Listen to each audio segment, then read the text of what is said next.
into this beef dish. Okay. It's so beautiful and easy and accessible. I love it. It's super simple, but I've got a secret ingredient. Gotcha. It's this. Dried porcini mushrooms. So you've probably seen these in like little bags. Yeah, right in the regular grocery stores In the now. regular grocery and they're a stores. lot more affordable than people think, and a little goes a long way, A little right? goes a long way, and you Yeah. can make so many different things with them, and you just buy them in these tiny little bags. This is what you do with them. Stick them in a blender or a coffee grinder like we've got here. Right. And you just buzz them up like that. Right, and that'll turn them into sort of a powder.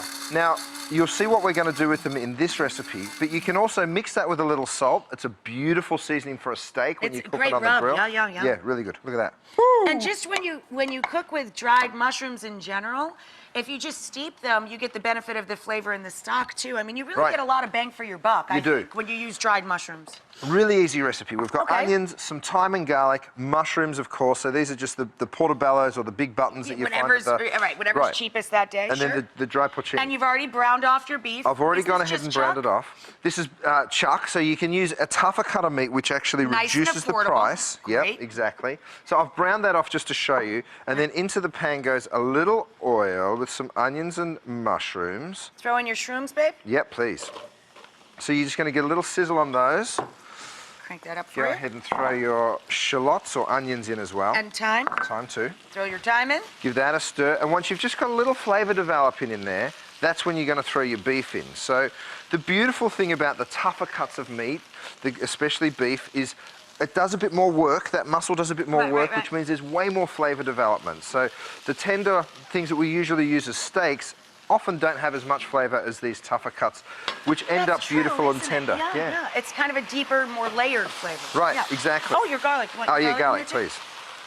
Don't forget the garlic. Now, I use 8 cloves of garlic in this, so it's... Yeah, I like a lot of garlic. It's a lot of garlic. Especially in a slow-cooked dish, it gets really mellow and groovy. Yeah. Season it up, not too much though. A little bit of salt, a little bit of pepper, and then we've got some white wine. Some dry wine.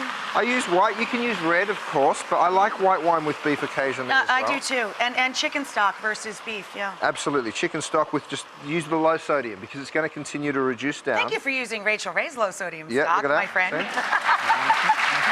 Gorgeous. Why wouldn't I? It's beautiful.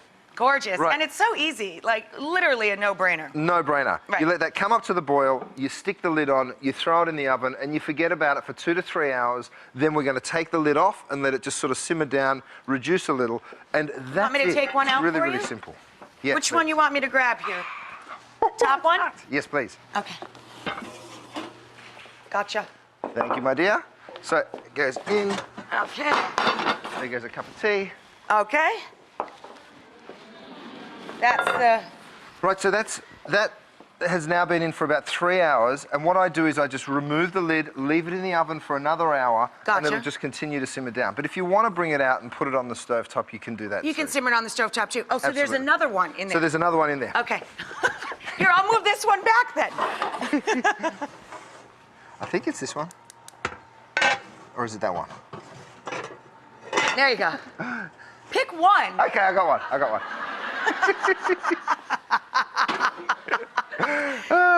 Doesn't this happen at all of your parties?